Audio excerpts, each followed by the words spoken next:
Welcome to the channel, everyone. I'm Skratch. This is another Raid Shadow Legends video. We are currently on the test server, ladies and gentlemen. We're gonna have a look at one of the brand new champions, and I was honestly debating if I should go tomorrow for the Barbarian champion or if I should go for the Knight Revenant. Which one of these two champions should I add to my 15x progressive chance, And I think I made up my mind. In today's video, guys, I want to talk about Alatreon Blademaster. He is the Knight Revenant champion. I really thought about it quite a bit. Like, if I'm getting the Barbarian, yeah, he's awesome as a provoker for Hydra. So, he's a good champion. But then we have Alatreon right here, which honestly, I do think he's more unique. I do think that he has the potential to skyrocket in value with some future bosses that might be coming to the game, even with some bosses that we currently have in the game. Yes, is not a bad champion for Hydra either. He doesn't provoke, he doesn't put hex, but hell, he does a lot of other things, so let's actually dive into his kit. He's a support champion, Spirit Affinity, and he has pretty good base stats. 20k HP, almost 1.3k defense, 110 speed. Definitely not too shabby. With the A1, he attacks one enemy. Fully booked will have a 55% chance to increase the duration of 2 random buffs on all allies. Now, the way this skill works, it checks each one of your ally individually. So it's going to have a 55% chance to increase it for each one of the allies individually. So that's not necessarily the good thing. The good thing is that he can increase the duration of protected buffs, okay? So who knows what else he might be able to do, And the reason why he can do that is because his buffs will become protected. So it just makes perfect sense, but I do think that that's an awesome thing. Then the A2 attacks all enemies, places an increased defense buff and a shield buff on all allies for 2 turns. The shield is equal to 30% of this champion's max HP. This is on a 3-turn cooldown, so if you needed an increased defense and a champion that puts a nice shield on your team, this is definitely a pretty good champion to do the job. And if the target is a boss, these buffs are protected, okay? That's what makes it really good, especially against the Bommel. This skill is very good against the Bommel with the shield, the buffs that you have on, because the Bommel won't be able to strip those buffs from you to put extra bombs. Then we have the A3, removes all debuffs from all allies, so it's cleansing all your team on a 3-turn cooldown and puts block debuffs buff on all allies for 2 turns. If a boss is present in the current round, this buff is protected. Now, the Bommel will put bombs on you anyway, but only one on each of your teammates, because he's not going to be able to remove the buffs, which is great. This is very good against Amias as well, because Amias won't be able to remove your buffs. So that's going to be nice. Having a cleanse on a 3-turn cooldown and immunity that cannot be removed against bosses, I think is very strong. And I do think that overall, being so unique because he's able to do this against bosses, I think overall he's the most valuable out of them, at least in my opinion. So I prefer this champion over the Barbarian. Then fills the champion's turn meter by 5% every time a debuff is placed on them. Also heals this champion by 5% of their max HP whenever a debuff is placed on them, expires, or is removed. I haven't tried this champion for damage. I'm not planning to try him for damage, honestly. We do have a speed aura in dungeons by 30%. Now, if the Barbarian, if she was able to do damage, okay? If she was able to do very good damage with this kit, I would have probably go for her, But the multipliers are just 3 point, and those are really weak for a legendary champion. I know she's a defense-based champion, but if I want her to provoke and bring me more utility against the bosses rather than just the decreased speed and the hex, I think I would like to get some damage out of her kit too. So I'm not saying that I don't like her. I would like to get her, but I think I prefer the Knight Revenant one. So let me just quickly show you the build that I have on him, guys, because you can build him in quite a few different ways. I decided to go with Relentless because why not, He doesn't need accuracy. That's the beauty on it. You can build him with very good survivability stats. He doesn't need a resistance if he's buffing only, if he's the only one buffing, more or less, Yeah, resistance is good against crowd control and other things like that.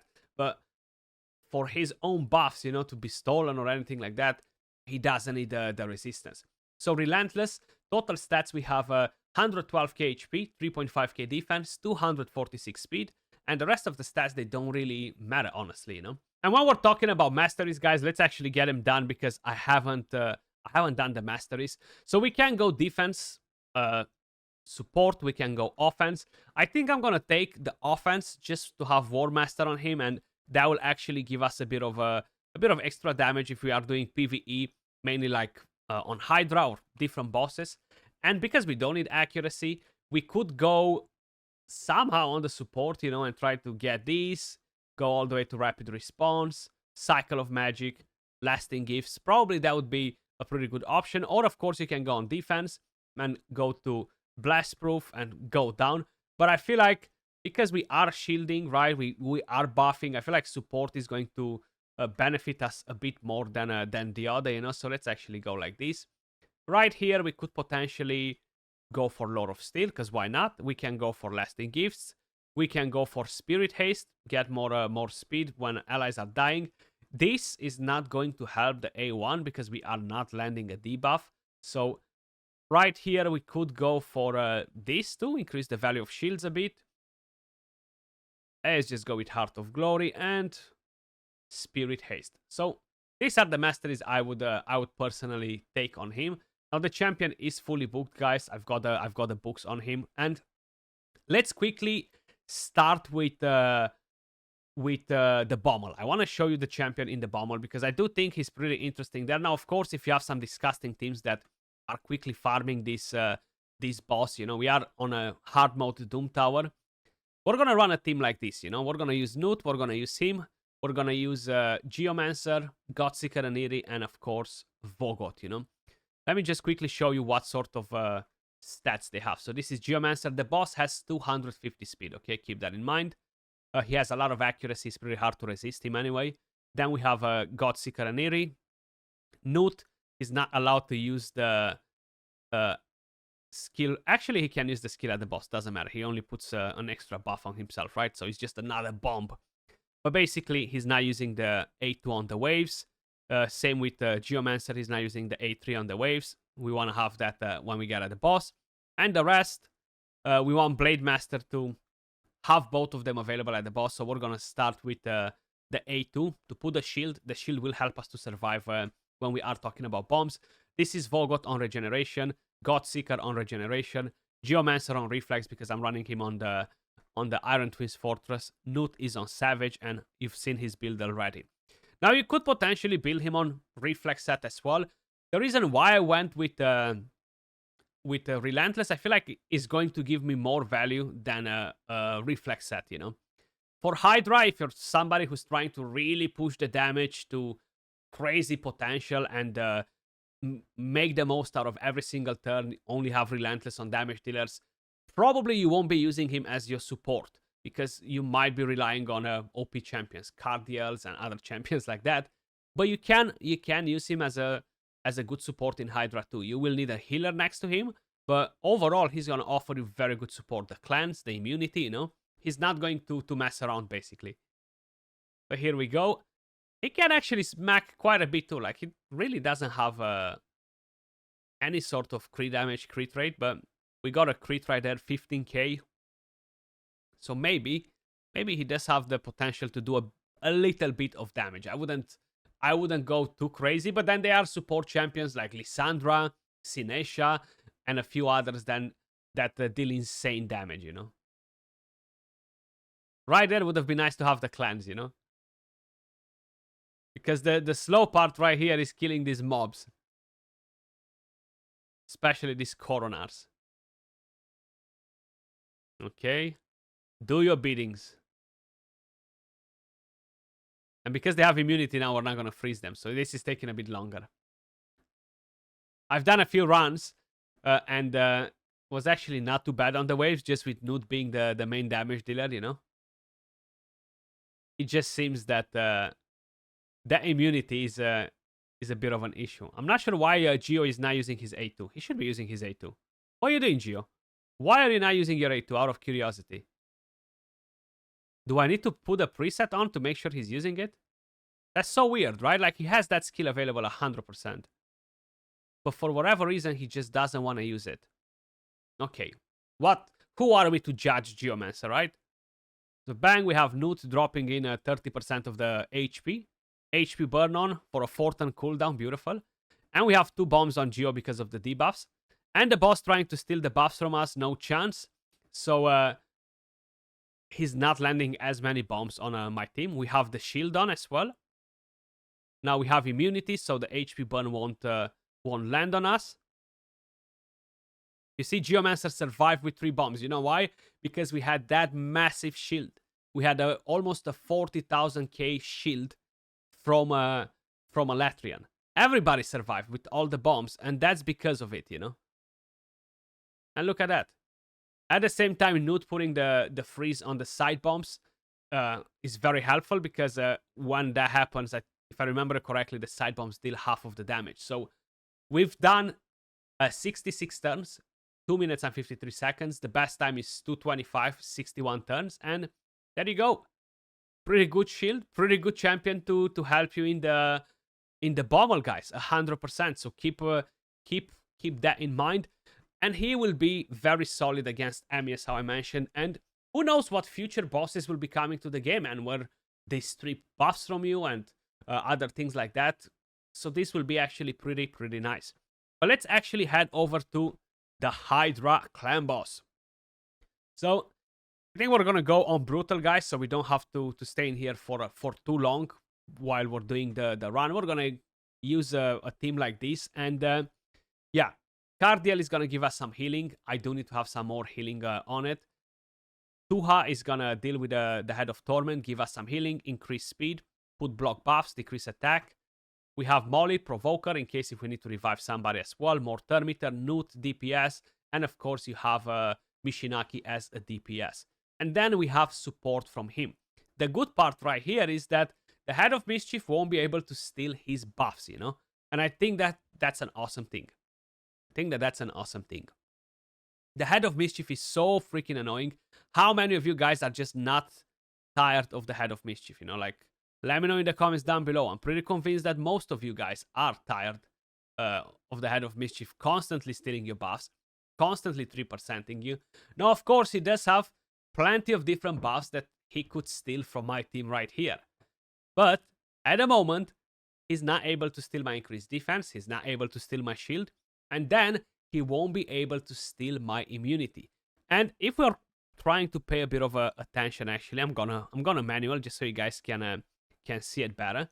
When we are increasing the duration of buffs on a champion, you're gonna see how it's actually going to work here, you know. There are 2 random buffs, so it really depends which one of them, you know. Come on, Alatreon, are you taking your turn today? Don't be lazy. Don't be lazy. Okay. Let's speed it up a bit more, and we're going back to him. Okay, so now we're going to use the A1. Let's see. So he's going to check each one of the champions individual to increase the duration of buffs. You see, we got it on 3. And how you probably noticed, I think he even increased it on Molly on the blessing. You know, on the lightning chain. I think that was on a 2-turn, and I think it went on 3 turns. Newt has immunity, protected immunity, increased to 3 turns. Same with Mishinaki. So that's actually a very good thing, guys. That's actually a very good thing. Okay. And let's go auto mode. Auto mode. Molly Tankard bringing in the provoke. I still like Molly a lot as a provoker, you know, like that passive, the revive that can come in hand if you really need it, you know. I feel like it's just too good to ignore her. That's why I'm like, should I go for the Barbarian, man, or should I go for him? I feel like Alatreon will definitely give us more value, you know, as a support. Yeah, I'm not saying that the Barbarian with the stun, decrease speed, hacks, and provoke is bad. Is amazing, actually. But I feel like she's more limited to a Hydra. She's more limited to places where we need the crowd control, and that's still very good. While I feel like he can be a bit more useful, you know. Shame he's not bringing a healing for the entire team. That would actually be better, you know. So turn 13, 8.5 million damage. We're gonna prioritize the Head of Suffering just because Newt might have his 8-3 available in a second. And we want to maximize the enemy max HP damage, basically, you know. Okay. Block buffs. So we have that immunity. We're not gonna get no decrease attack, no weaken or anything else that the Head of Suffering will pour on us, you know. No debuff that will damage our champion when we damage him. I actually forgot the name of that debuff. Help me out, guys. Help me out. What is it? What is the pain link? Okay, pain link. There we go. Pain link. No pain link on any of my champions. If the Head of Red comes, he's not going to be able to put a decreased attack on us because we are constantly under immunity. Now, I was going to say the Head of Mischief can be very cheeky here, and if he's stealing all those buffs from my Cardiel, I'm not going to feel very, very good. The problem with Tuhanarek when you are doing it on Oro, guys, she's targeting whoever she wants to target, and if she's using the A2, a lot of times it's just not good enough. So we can cleanse right now, that we can put immunity. Extra turn, because that's what I wanted it. Extra turn again. Bang, increase the duration of buffs. You see, it only happened on one of the champions right now. And let's just go like this. Tuha, come on, A2. That's what I was looking for. You need to target a head that doesn't have any debuffs to make sure she's putting the block buffs and she's spreading that rather than spread, I don't know, HP burn or God knows what other debuffs we might have on the enemy, you know. So that's the thing with Tuhanarek on Oro. Like I have my team for Nightmare, and it's crazy seeing it sometimes that okay, the Head of Red can cause issues there too, but it's crazy to see that sometimes, okay, I have double Akrisia in there, Mishinaki, Cardiel, Tuha, and Krisk. And sometimes the team dies before he's reaching the 36 million because the AI is so bad on the champions. They're all doing stupid things. And I'm like, my God, is that really happening? You know, how is that team failing? You know, double Akrisia and Mishinaki and Cardiel, like they should be doing so much damage in the first few minutes when you start the run that they should just destroy the Hydra heads. But somehow it still happens, you know. Somehow it still happens. The Head of Mischief is annoying though. So turn 28, 15 million damage. I am not expecting him to put in a lot of damage, honestly, with my team. But I'm expecting him, honestly, to give a good support to my team, and he's actually doing it, you know. Yeah, we do have a Cardiel for the healing because unfortunately he doesn't heal our team as well, which would be very, very nice if that would be the case. There we go. Cleanse, bank, immunity on all the team. The Head of Suffering finally going down. He is. Now, do I have Provoke on my Molly? Ooh, we lost all those buffs. That's fine. We have no ally protection. We don't have to worry about it. There we go. That's what we wanted to see, you know? 1.2 million just like that. Let's do a cheeky ally attack. 20 million damage, turn 33, and we need over 30 million damage to get a top chest on Hydra. Now, unlike a few months ago, there is a reason to go on as much damage as possible to try and maximize your Hydra clash damage, you know? But because this is the test server, I do not care to do that. I don't care about it at all right now because I'm not on my account. It's just the test server. And on top of it, I wouldn't use a team like this to get a lot of damage because I have too much support in this team, actually. I feel like it's just not enough damage. Have we provoked the Head of Decay? Not yet, huh? Molly? What are you doing? Why is she not using the provoke? We should literally just used it before. The good part is that the Mischief cannot steal our immunity, you know? If he steals our immunity, that's annoying because then he puts immunity on all the heads and we cannot debuff them unless Mishinaki is going to steal all the buffs, you know? Okay, where are we going? There we go. The Head of Blight. 25 million. Feels pretty smooth. I do have fairly decent gear on the champions though, so yeah, I would not expect anything less. But I do think he's doing a great job as a support, man. Let me know your thoughts in the comments down below. I think he's going to be nice for Hydra for a lot of you guys. I feel like more people struggle with the Head of Mischief than are struggling with the Provoke. You know, I feel like there are plenty of Provokers in the game that can be used. I feel like there are not as many champions that can put buffs on your team and the buffs to be protected, you know? So I feel like that's a win in my opinion, you know? But let me know your thoughts as well in the comments down below. You see, again, if you leave that to Hanorach to go crazy, if you're not paying attention to what she's doing, that's what happens. That's what happens. You don't have block buffs on the enemies. Because she's using the A2 randomly. So weird. You've seen again how he's doing each one of the champions individually with the A1 rather than a whole. In a way, is better because you will get it on some champions. You will get him to increase the duration of buffs. But I feel like it's better if he was just checking it on the entire team in a go, because either it goes for everybody, either it doesn't. And when it does, it is much better because it's for the entire team. Like, it just happened right there and right here. That was for the entire team, back to back, you know? So we have protected immunity for 4 turns right now on Newt, which is very, very good. So I actually like that one. With ally attack, a counter attack on him maybe, because I do have a counter attack accessory or a retaliation set. Whenever he gets hit, you know, to increase the duration of buffs, to have a chance to do it. I feel like it's definitely very, very nice. Look at that. Bang. What's not to like about it, basically? What's not to like about it? Let's back out of here. 50 turns, 41 million damage, and Cardial 7.2 million. Blademaster with 1.3. He's not really meant to deal damage. Tuha with 3.6. Molly with 1.9. Mishi with 18.4. And Newt with 8 million damage. So overall, I'm pretty satisfied with the champion. Let me know your thoughts in the comments down below, guys. I feel like we're definitely gonna get a lot of value for other content as well in the future. And considering that's limited, I will definitely try to get him over the Barbarian because he's more unique. That was all for the video. Much love, and I'll catch you all in the next one. Peace.